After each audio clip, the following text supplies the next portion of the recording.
chair requested IAS and NAPOLCOM to submit the accomplished report to the committee pertaining to all dismissed police officers investigated by the committee. Hindi po lahat.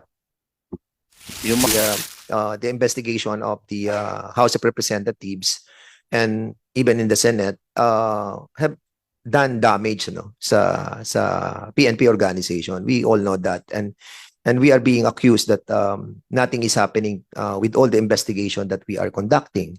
And one major and one colonel were already dismissed by the PNP organization, and 20 or plus more lower ranks were also dismissed from the service, and thereby that documents pertaining to the dismissed personnel of PNP be submitted to us for us to report to the people that not only that this committee is doing their job, but the PNP as well.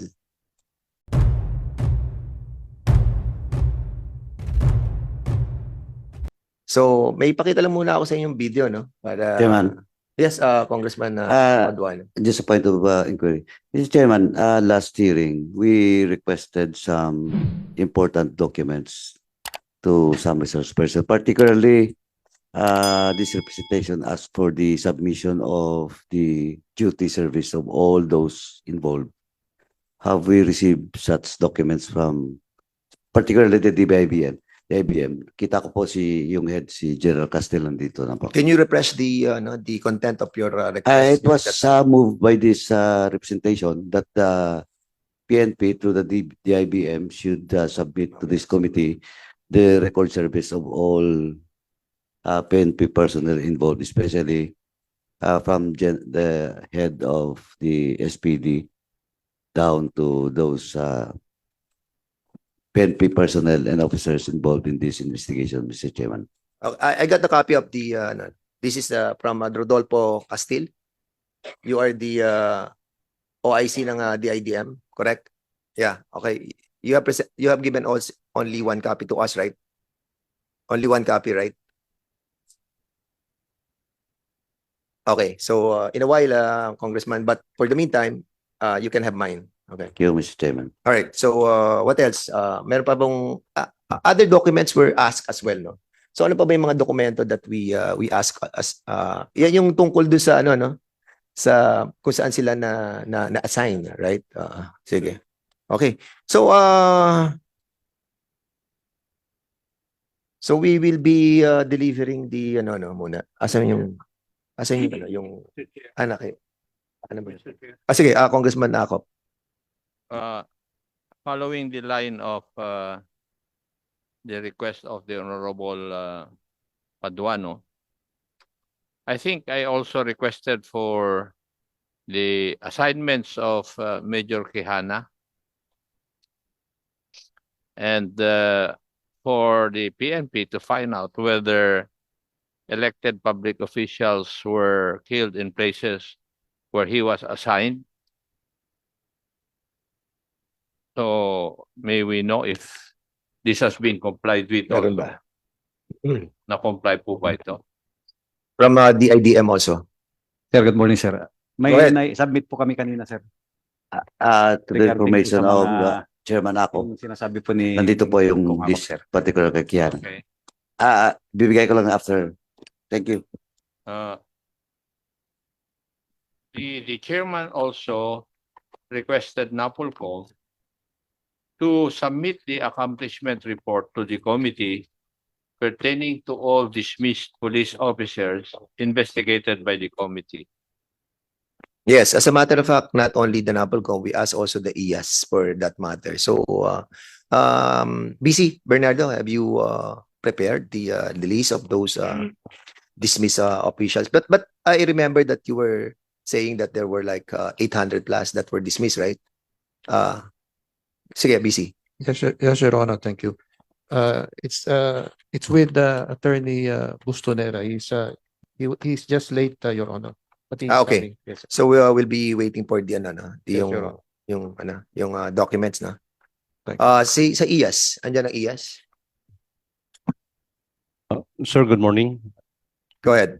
For the administrative cases of police officers investigated by the PNP Internal Affairs Service, we have the records, but I want to point out, sir, that the authority of the IAS is only recommendatory, and then the decision we will be of the Chief PNP on that administrative case, we will be following it up with the office of the Chief PNP, sir, through the delos of the PRM. We have to get hold of that recommendation as well para at least we can verify yung mga ginagawa ng PNP with regards to this to these cases, no. Can we possibly get the copy of those recommendatory report? I would request, sir, that I will be submitting the report to this committee, sir. Yes, and you don't have to worry because that is only for the perusal of the members of this committee. We will treat that as a confidential thing. Rest assured that we will not be releasing those documents. Yes, sir. If that is the intent of the good gentleman from Antipolo.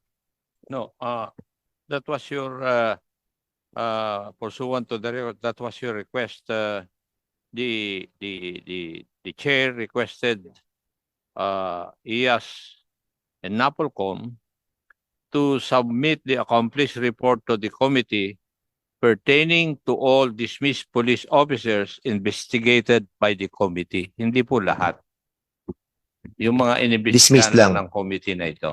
Yeah, and the very reason for that, IAS, was we all know that the investigation of the House of Representatives and even in the Senate have done damage sa PNP organization. We all know that, and we are being accused that nothing is happening with all the investigation that we are conducting, and that is not only hurting you but hurting us as well. On our side, all the investigation that we have conducted, I remember all the proven evidences that have been manifested on all the hearings.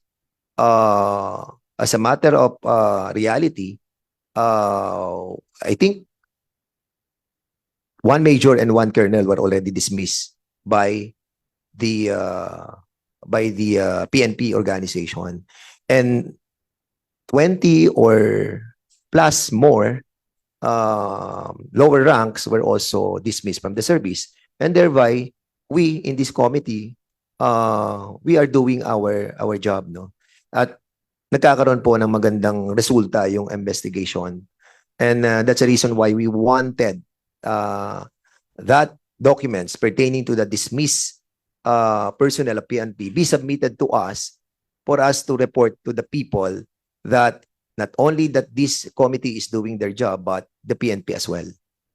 We will comply, sir. The PNP Internal Affairs Service will submit that report, sir. Okay, thank you so much po.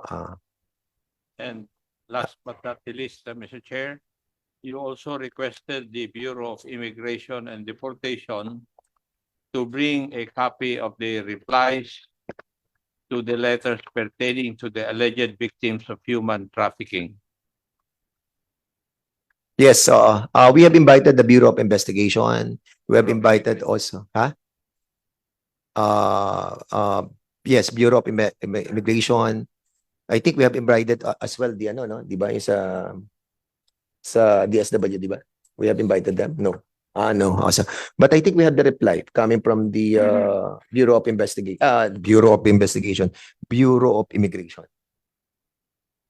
IACAT and DOJ. We have the well, I think this was the reply to General Mariano. But they haven't replied to our request yet, no? Wala sila. So this came from the SPD. Yung reply nila sa sagot ni sa tanong ni sa letter ni General Mariano. So I'll be ang BID, I think what I got was the letter of General Mariano to BID, but the letter reply of BID to General Mariano, I haven't got it yet. Hey, General Mariano, meron bang reply letter ang BID sa iyo? Good morning, Mr. Chair. Meron lang po silang mga pinasubmit po ng mga ibang mga documents pa at sinabit ko naman po. After which, wala na po. Mr. Chair. Do you have the copy? No, Yes, sir. I will. Can you submit to this committee, please?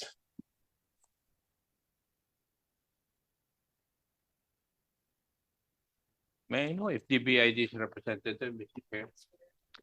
Attorney Vicente Uncad from the BID is here. Good morning, Mr. Chair. You can ask him directly, Congressman Acop, if you want to. Meron po kayong kopya ng sinagot nyo kay sa sulat ni General Mariano?